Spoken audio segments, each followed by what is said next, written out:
Kozhikode നഗരമിനെ KSRTC double decker ബസ്സിൽ ചുറ്റിക്കാണാം. ബസിന്റെ flag off മന്ത്രി പി.എ. മുഹമ്മദ് റിയാസ് നിർവഹിച്ചു. ചരിത്രമുറങ്ങുന്ന കോഴിക്കോട് നഗരവും ബീച്ചും ഉൾപ്പെടെയായിരിക്കും ബസിന്റെ സർവീസിന്റെ പാത.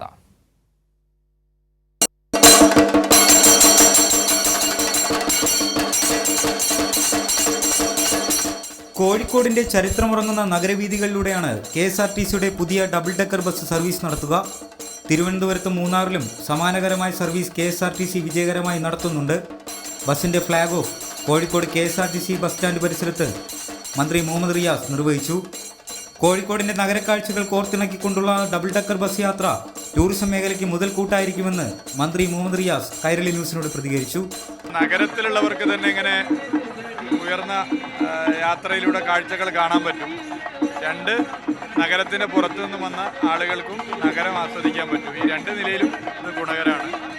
എന്തൊക്കെ പറഞ്ഞാലും അത് സഞ്ചാരികൾക്ക്, ജനങ്ങൾക്ക് ഗുണകരമായിട്ട് മാറും.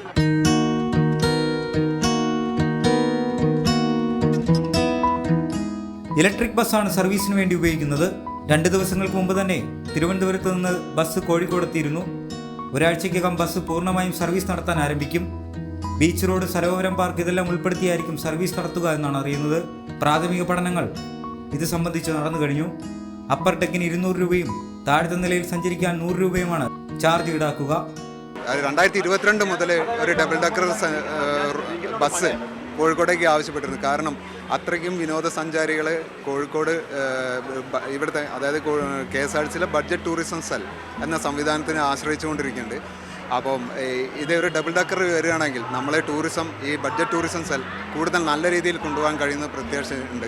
നിലവിൽ ഓൺലൈൻ ബുക്കിംഗ് ഈ സർവീസിനുണ്ടായിരിക്കില്ല. യാത്രക്കാർക്ക് നേരിട്ട് ടിക്കറ്റ് നൽകുന്ന രീതിയായിരിക്കും ആദ്യഘട്ടത്തിൽ ഉണ്ടാവുക.